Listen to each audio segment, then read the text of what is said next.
Hi, it's Margaret of interview-coach.co.uk, and today's video is about whether you should apply for jobs that you aren't fully qualified for.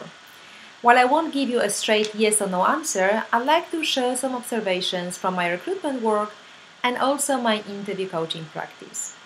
Firstly, don't let a list of requirements on a job description to intimidate you, especially if it's a very long list. The list of requirements is often more of a wish list for an ideal candidate, and that ideal candidate doesn't always exist. Employers aren't always looking for an exact match, but more for a skill set. Let's suppose they are looking for an event planner who's done some hospital foundation benefits, and you have experience running non-profits fundraisers in the arts world. You will probably fit the bill quite well. You need to prove that your experience qualifies you to do the job you're applying for. And you do this by using specific examples throughout your resume and cover letter. Or if you have the experience an employer is looking for but just not quite enough, you can draw their attention to your positive track record that proves that you're ready to take on more responsibilities. Also, if they are looking for specific skills, whether it's CRM software, JavaScript, or knowledge of languages, list them on your resume. Having said all that, if you don't meet the minimum requirements, please do not apply. You are wasting your time and you are wasting the recruiter's time.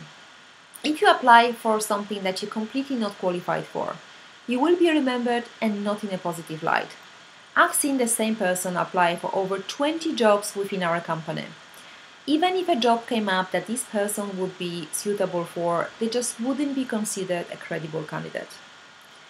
You should always read the entire job description, do some research on a company, and use your sound judgment to decide whether to apply or not. I get so many unsuitable applications that I sometimes wonder if the candidate has read the job description at all. Just to give you an example, I'm currently looking for a senior marketing manager for Germany and Austria who speaks fluent German, and this is one of the main requirements listed on the job description. Guess what?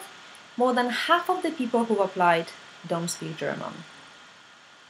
Or if I am looking for, say, an experienced media salesperson, even if you've been a sales superstar in another industry, you most likely won't be considered.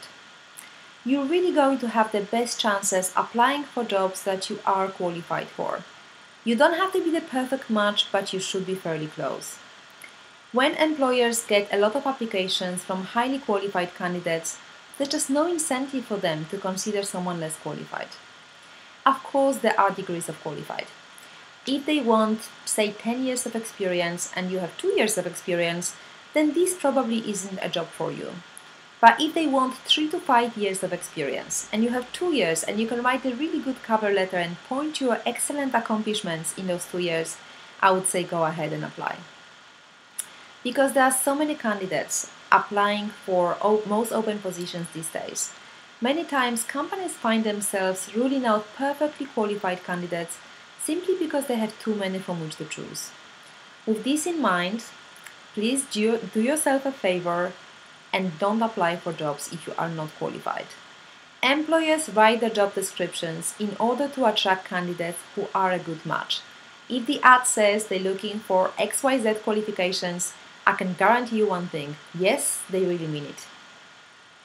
The idea here is to put yourself in the hiring manager's shoes. What should make them excited about hiring you? What should make them excited about inviting you for an interview? That's what needs to be reflected in your cover letter and your resume.